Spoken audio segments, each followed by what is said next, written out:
मैं प्रोफेसर राजेंद्र प्रताप गुप्ता हूँ और मैं नीतियों पे काम करता हूँ। मैंने 5 पुस्तकें लिखी हैं, उसमें 2 पुस्तकों का इधर विशेष वर्णन है जिनके आधार पे मैं आज आपके समक्ष ये बात रख रहा हूँ। हम लोग विगत लगभग 4 महीनों से किसान का आंदोलन देख रहे हैं। किसान भाई अपनी एमएसपी के गारंटी करने की बात करते हैं और तीनों फार्म लॉस को ख़त्म करने की मांग कर रहे हैं। ऐसे में हमको ये सोचना है कि क्या ये दोनों मांगें पूरी होने पर किसानों की समस्याओं का समाधान हो पाएगा, क्या उनकी इनकम दुगनी हो पाएगी। क्योंकि मैंने इस विषयों पे काफ़ी गहराई से काम किया है, तो मुझे लगा कि एक इस पे वीडियो बना के उनको ये विजुलाइज करा सकें कि उनकी समस्याओं का समाधान है कहाँ। सबसे पहले हमको ये जानना होगा कि किसान की समस्याएं हैं क्या। अधिकांश किसान 1.5 एकड़ से कम की फार्म होल्डिंग रखते हैं, यानी कि उनकी फार्म होल्डिंग काफ़ी छोटी है, उनके खेत का माप काफ़ी कम है, जिसके कारण ना तो वो उसमें पैसा लगा सकते हैं, ना तो उसके लिए पैसा रेस कर सकते हैं, और जिसे हम इकोनॉमीज ऑफ स्केल कहते हैं उसका फ़ायदा उठा सकते हैं। दूसरा, कृषि जो इक्विपमेंट है, मशीनरी है, वो काफ़ी महंगी है। छोटे किसान जो कि अधिकांश हैं, उनके लिए इसे खरीदना और इस्तेमाल करना लगभग नामुमकिन है। इससे पैदावार नहीं बढ़ पाती, इससे अपने पास जो भी उनके पास कृषि योग्य भूमि है उसका पूर्ण उपयोग नहीं कर पाते। तीसरा है कि वो लोग ट्रेंड नहीं हैं, उनको आज आधुनिक तकनीक और जो नए डेवलपमेंट्स हुए हैं उनके बारे में पता नहीं है, इसलिए वो अपने जो है इस छोटे किसानों खेतों से उपज बढ़ा नहीं पाते, मैक्सिमाइज़ नहीं कर पाते। तो एक इश्यू रहता है प्रोडक्टिविटी का, उपयोगिता का, और कितना माल वो इससे प्रोड्यूस कर सकते हैं। चौथा इशू है कि यह सत्य है कि लगभग 70 साल की ऊपर हुए हमारी आज़ादी को, लेकिन फिर भी स्वास्थ्य, शिक्षा, एक्सेस और टेक्नोलॉजी गांव में उस तरह से उपलब्ध नहीं है जिस तरीके से शहरों में है। 5वां, अगर हम पीएम किसान योजना का आंकड़ा देखें तो करीब 70 करोड़ लोग खेती के साथ जुड़े हुए हैं, जो कि एक बड़ा आंकड़ा है। और हम लोग ऐसी बात हमेशा सुनते हैं कि किसानों को वैकल्पिक व्यवस्थाओं में एब्जॉर्ब किया जा सकता है, अन्य नौकरियों में लाया जा सकता है। जहां एक और हमारा वैसे ही रिकॉर्ड डेफिसिट है जॉब्स का, जो पढ़े लिखे और स्किल्ड लोग शहरों में रहते हैं, तो फिर हम करोड़ों लोगों को कैसे ले जाएंगे अन्य रोजगार में, ये एक बड़ा प्रश्न है। दूसरा ये है कि शहरों का जो इंफ्रास्ट्रक्चर है वो पहले से बर्डन हो चुका है, उसमें और लोगों को एब्जॉर्ब करने की क्षमता नहीं है। 7वां, जो भी आप कह लो, किसान को आज फिर भी जिला मुख्यालय पे अधिकांश कामों के लिए जाना पड़ता है।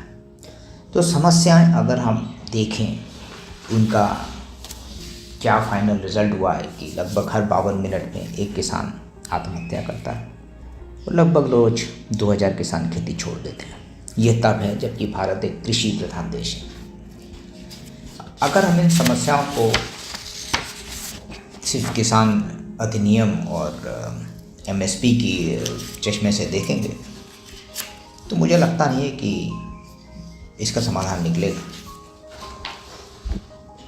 अगर वास्तविकता में देखें तो जितनी हमारे पास समस्याएं हैं कृषि के क्षेत्र में, उससे कहीं ज़्यादा हमारे पास ऐसी अपॉर्चुनिटीज़ हैं जिन पे कि हम किसानों को लगा के और एक उत्कृष्ट भारत का निर्माण ग्रामीण क्षेत्रों में कर सकते हैं।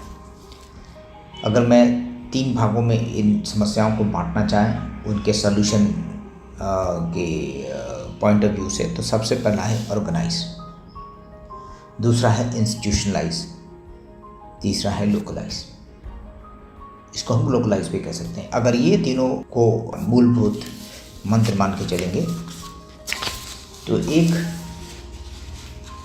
विकसित भारत के निर्माण में ग्रामीण और कृषि की महत्वपूर्ण भूमिका हो सकती है। तो आइए अब हम स्पष्ट बिंदुओं पे विचार करें जिनसे कि ये किसानों की उपजता बढ़ेगी और इनकी आमदनी बढ़ेगी। सबसे पहला जो मैं प्रपोजल दूंगा वो है farmland economic zones, farmland park या रूरल मॉल का। इन्हें हमें हर किलोमीटर पे या हर डिस्ट्रिक्ट के अंदर शहर और जो गांव खेती की ज़मीन है उसके बीच में रखना चाहिए, मिडवे। उसका कारण यह है कि एक तो ये मिडवे रहेगा तो बहुत से शहर के लोग जो वीकेंड ड्राइविंग या ड्राइव करते हैं इनको एक डेस्टिनेशन की तरह मानेंगे। इनको अब डेस्टिनेशन कैसे बनाना ये मैं बताता हूँ। सबसे पहले तो यहाँ पर आप इन सारे फार्मलैंड पार्क या रूरल मॉल या एफईजेड जो मान लें, ये लोकल किसान और उनकी फैमिली से ही रन करें। इसमें एमएसएमई एंटरप्राइजेज हों, कोल्ड स्टोरेज हों, food processing unit, packaging unit और स्कूल्स और हेल्थ केयर की सुविधाएं भी हों। इसमें शॉप्स भी हों और एंटरटेनमेंट की भी व्यवस्था हो, ताकि लोग शहर से समय निकाल कर इधर आके अपना आधा दिन एक दिन बिताएं। कॉटेजेस भी हों जिससे लोग एक फ्रेशनेस महसूस कर सकें और अपनी ख़रीदारी भी डायरेक्ट कर सकें। इनको एक डेस्टिनेशन हमें प्रमोट करना पड़ेगा। ये सेटअप करने के लिए सरकार को करीब 26% इक्विटी लेनी चाहिए। उसके एवज में सरकार को ज़मीन डेवलप करनी चाहिए, वहाँ पे मूलभूत सुविधाएं उपलब्ध करानी चाहिए। एक लंबे समय के लिए भारत सरकार अपनी एक आमदनी का भी स्रोत सृजन कर पाएगी। इसके साथ किसानों को शहर भागने की ज़रूरत नहीं होगी। यहाँ पे सरकार अपने ऑफिसेस भी इस्टेब्लिश करे जिससे एसेंशियल सर्विस दिया, जिससे किसानों को जिला मुख्यालय नहीं आना पड़े। हर विभाग का अधिकारी हफ्ते में 2 दिन या 3 दिन या अल्टरनेट डेज सरकारी दफ्तरों में फार्मलैंड इकोनॉमिक जोन्स में अपना काम निकालें। यहाँ पे हम स्किल डेवलपमेंट सेंटर्स भी खोल सकते हैं जिससे कि लोगों को अपस्किलिंग की जा सके। दूसरा जो है, हमने जैसे कहा कि अधिकतर किसान हमारे जो हैं छोटी ज़मीन, उनके पास खेत का साइज़ बहुत छोटा है, वो क्यों इक्विपमेंट फार्म्स के खरीदें, ट्रैक्टर खरीदें। हम ऐसा क्यों ना करें कि फार्म इक्विपमेंट लीजिंग एजेंसी यहाँ पे खोल दें फार्मलैंड इकोनॉमिक जोन में, जो इक्विपमेंट को खरीदे, मेंटेन करे और लीज करे। किसान को जब ज़रूरत हो वो अपना लीज में ले और अपना जो है काम में लाए। कैपिटल इन्वेस्टमेंट आए, इससे खेती की लागत कम होगी और उसका मुनाफा बढ़ेगा।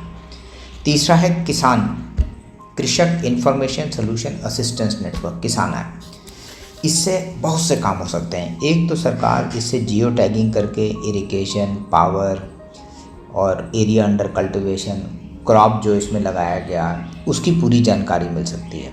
उसके हिसाब से किसानों को इंश्योरेंस दिया जा सकता है। उसके हिसाब से सरकार अपना खरीद और किसानों को अपना व्यय करने की भी क्षमता का मालूम चलेगा। इससे पैकेजिंग यूनिट्स की भी होगा। इस पे हम एआई लगा के ये भी कर सकते हैं कि कहाँ पे कौन सी फैसिलिटीज़ कितनी उपयोग में आएंगी किस साल में, उस हिसाब से हम एलोकेशन कर सकते हैं।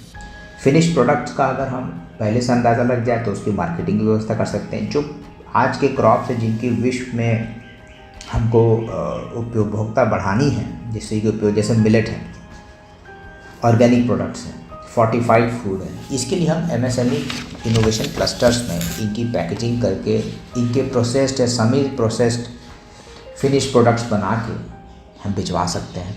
क्योंकि इस एफईजेड में फार्मलैंड पैक में सारी व्यवस्थाएं होंगी कि किसान अपना स्टोर भी कर सके, बुकिंग भी कर सके, वहाँ से लॉजिस्टिक्स भी रहेगा, वो शिप भी कर सके।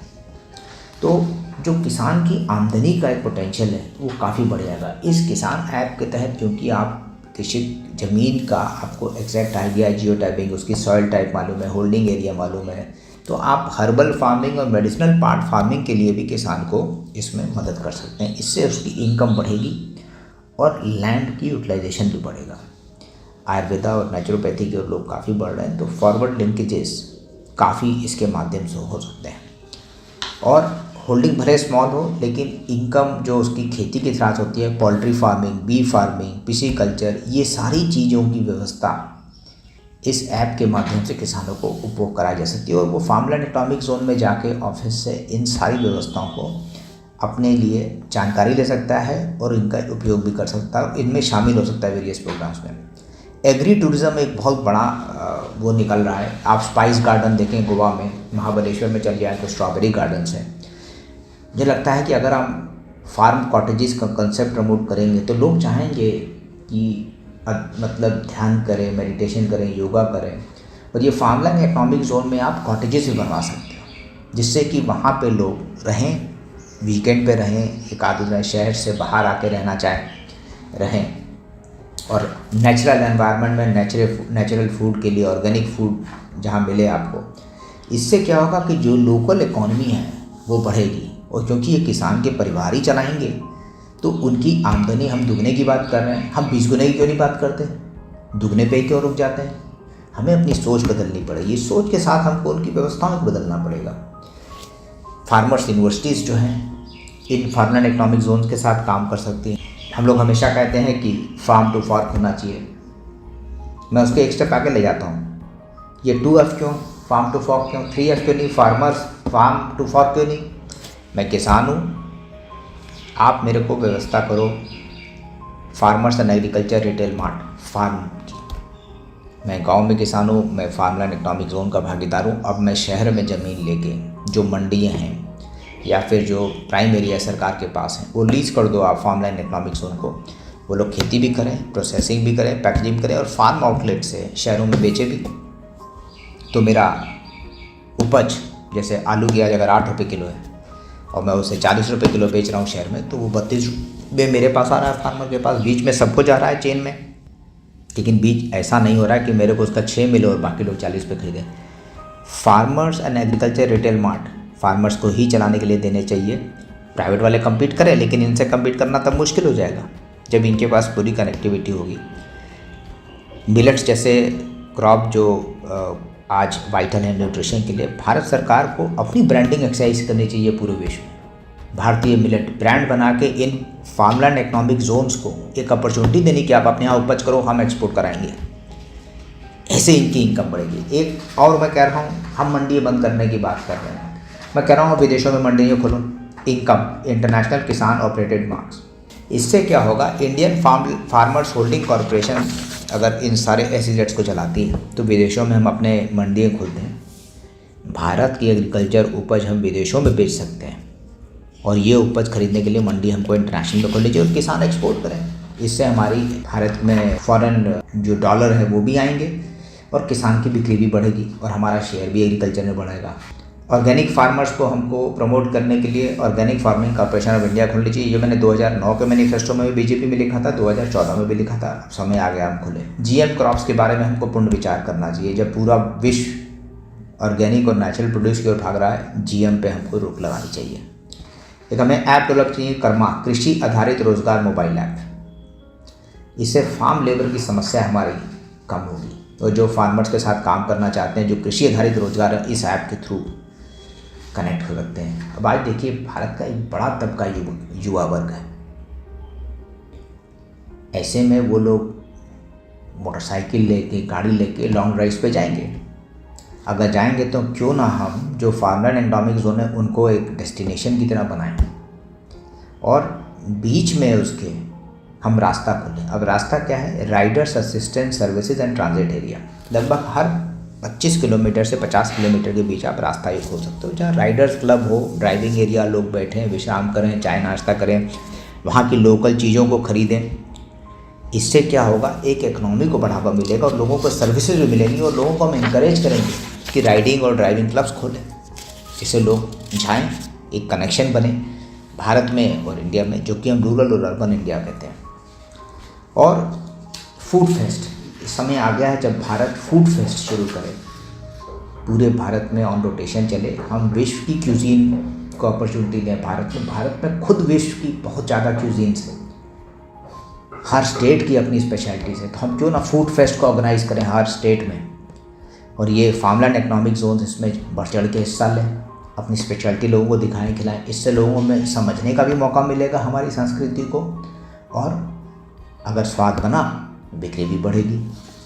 ये हमें एक शुरू करना चाहिए। और मैंने देखा, मैं करीब 35-40 देशों में गया हूँ, वहाँ पे भारतीय खाना मिल तो जाता है, कई बार बहुत मुश्किल होती है।